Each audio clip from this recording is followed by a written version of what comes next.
Shalom, Vracha, Moraï, Rabotai, on continue l'étude des halachot de Shmirat Halashon. On a commencé à évoquer, on a commencé à développer dans le cours précédent la mitzvah extraordinaire de juger positivement son ami Betzedek Tishpot Amitecha. On a dit que l'obligation de juger positivement est relative à la personne par rapport à laquelle on est en train de parler. S'il est question d'une personne qui est craintive d'Hachem, et bien non seulement on devra le juger du côté positif, même comme une certaine action ou toute autre parole qu'il aurait parlé, elle serait 50% du côté positif et négatif, on doit faire pencher vers le positif, même un plus grand pourcentage vers le côté négatif, il faut toujours essayer de faire pencher vers le positif, étant donné que c'est une personne craintive. Parce qu'il y a, un exemple, par exemple, qu'on a dit l'autre fois, c'est une personne qui ne rembourse pas son argent, et toi tu vas le soupçonner qu'il est en train de se moquer de toi parce que tu vois que son porte-monnaie est gonflé, mais le Kav Zechut est que peut-être qu'il a des dettes, que c'est de l'argent qui est en dépôt, etc. Autre exemple, tu dis un tel rave, il honore trop une telle et telle personne, qui à ton avis, il ne mérite pas cet honneur.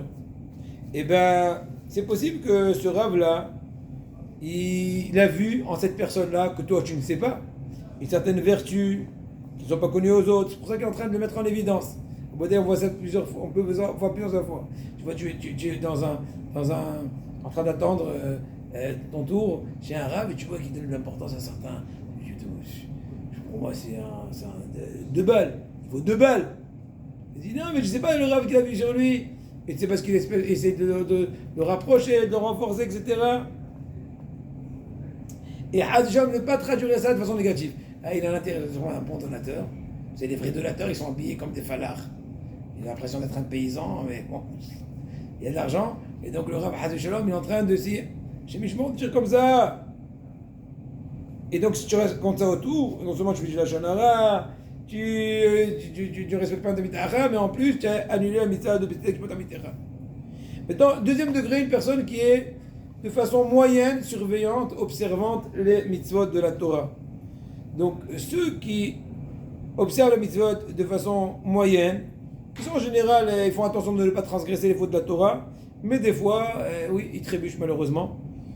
Eh bien, il y a plusieurs degrés. Primo, quand le doute dans leur comportement en question que tu viens juger, et donc parler en fonction, il est, comment dirais-je, de façon équilibrée, du côté positif et négatif, et bien dans ce cas-là, tu dois juger positivement, parce que c'est vrai peut-être une personne qui est, comment dirais-je, moyenne, mais aussi l'action est aussi moyenne.